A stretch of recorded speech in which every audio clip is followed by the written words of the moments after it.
Ayun, Miguel Love shoutout po Luzon, Visayas, and Republic of Mindanao ni Digong. Ayan. So ito na nga mga kababayan, no? Actually mga kababayan, meron akong i-share sa inyo na isang vlog, isang komento bilang ako, content creator, political blogger, and showbiz blogger.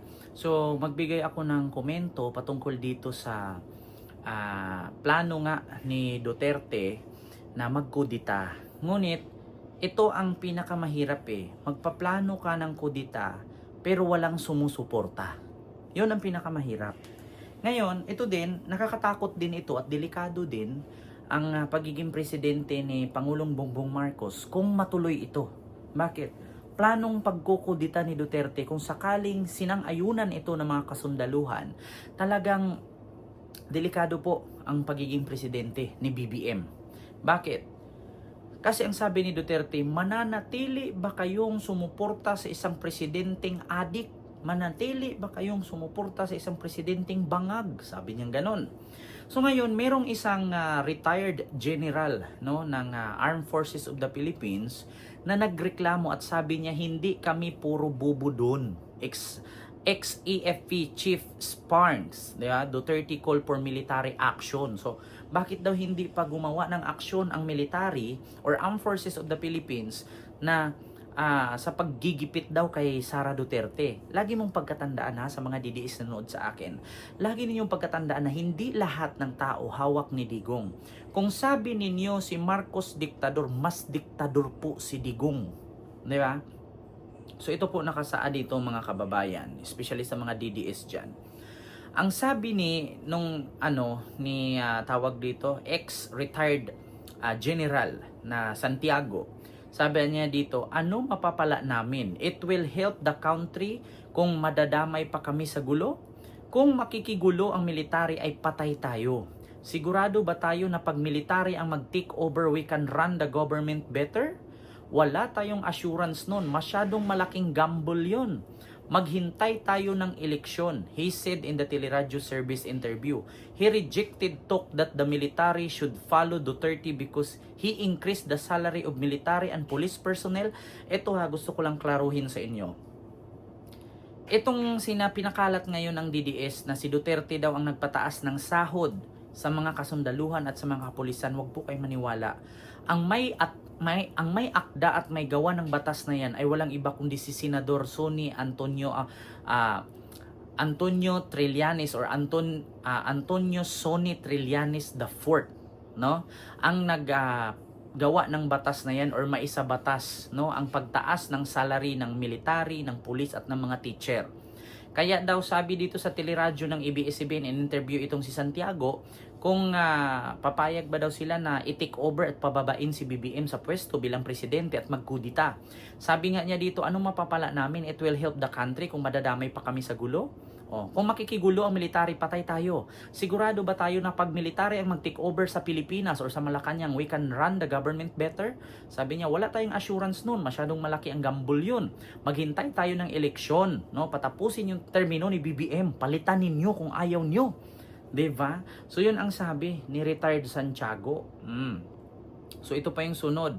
Sabi niya, the military just like you, we are thinking people, hindi naman kami irrational na tao. Sinasabi, increase yung salary, thank you po, pero there's a limit sa pag-appreciate namin. Ini-increase yung salary namin, pero papayagan namin kung ano lang gagawin yung gusto gawin. May limit yun, di ba? Kasi si Duterte kasi, diktador kasi ang tawag sa gunggong na abogadong putang inang yan. Santiago said, the Philippine military has learned its lesson after its leaders back previous uprising such as 1986 People Power Revolution that ousted President Ferdinand Marcos and the 2001 EDSA revolution that toppled President Joseph Estrada. Nadala na rin kami, nakialam kami anong nangyari sa bayan natin. May nangyari ba? Ganun din, he said. Diba? He said that while the former president will always have supporters, active military officers will always follow the constitutional mandate. Diba? Yun ang sabi nung retired general. Kaya itong si Supremo Dado, poke ng ina mo Dado, hindi na nga tumitigas yung utin mong, yakbang mo pa. Oh, pinapagulo na lang nila ang bayan, sabi ni retired General Santiago. Actually, nakakasama sa kanila yan eh.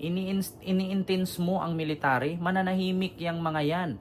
May nakausap akong isang high-ranking military, ang sabi basta kami sa constitution. O, di ba? Wala kayong magagawa sa military kapag sinabing constitutional mandate. Ang susundan yan is the commander-in-chief na walang iba kundi si Bongbong Marcos. Kung gusto nyong sundan ka, magpresidente ka ulit. Diba? Tama naman sabi ni General Santiago. Kung gusto mo, Digong, na sundin ka ng mga sundalo, no, magpresidente ka ulit. Diba? Kasi ang mga sundalo, ang susundin nila dyan, yung constitutional, tawag dyan, constitutional, ano ba tawag dito? Constitutional mandate. Ang susundan niyan is the commander-in-chief. Ang hirap kasi basahin dito eh. Ano ba to? Constitutional? Constitutional. Mandate.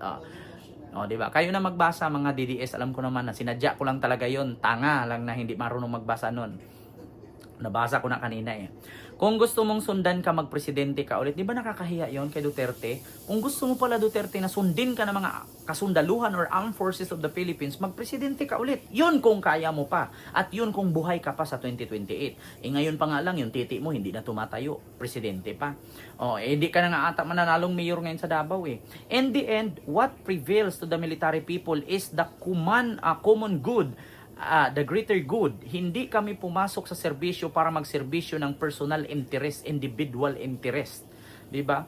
He also rejected talk of the loyalty check after Duterte's call, saying the loyalties of the officials such as former National Police Chief Ronald Bato de la Rosa are already known. The military is a thinking military. Hindi kami mga hindi naman kami puro bobo dun. Diba? Kaya Digong, huwag ka nang mag-asam. Huwag ka nang mag-asam na magkudita. Bakit? Ang taong bayan ayaw na sa'yo, tapos mga sundalo, gusto mo sumunod sa'yo. Bakit? Ikaw ba nagpapasahod sa sundalo? Sinong susundin ng sundalo?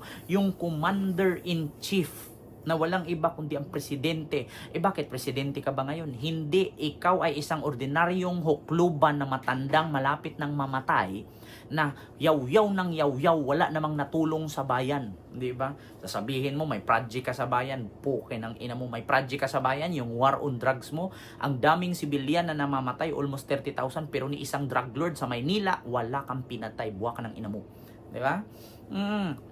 Kaya delikado po talaga si BBM kung matuloy man ito.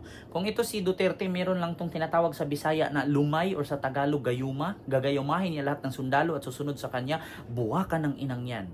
Delikado ang buhay ni Pangulong Bongbong Marcos. Alam niyo sa ganitong statement ni Duterte, may planong magkukudita, rebuilding utak yan. Actually, hindi naman po kami nagtataka Pilipino, kami sa sambayan ng Pilipinas na kung bakit may maalautak na terorista si Digong. Kasi dating miyembro, actually hanggang ngayon miyembro pa po siya ng New People's Army ni Juma Sison. No? Sa madaling salita, ang New People's Army po ay ang mga teroristang grupo o mga rebelde sa Pilipinas. Kaya maala rebuilding utak itong si Digong. Bakit?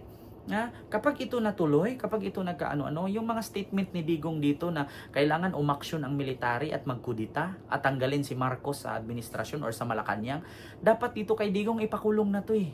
Bakit? Pagbabantayan. Pag mga ganyang politician nagbibigkas ng ganyan, dapat inaksyonan yan. Hindi dapat isa walang didmahin. Bakit? Paano kung mangyari nga yan? Di patay ang Pilipinas, patay ang presidente. Anong mangyari sa atin kapag natuloy ang kudita? Magiging Myanmar. Nakita nyo sa Myanmar, hindi po presidente ang namuno doon, kundi military. Diba? Tignan nyo ang Myanmar. Kindly search in Google or in YouTube or in Facebook. Nakikichismis nga kayo sa Facebook, sa YouTube, sa TikTok. Tapos pag si-search kung anong meron sa Myanmar, hindi nyo na isi-search. Yun ang isipin ninyo. Kaya hindi dapat binuwi na lang bahala. Ito ay idinidedma itong kwento ni Digong. Bakit?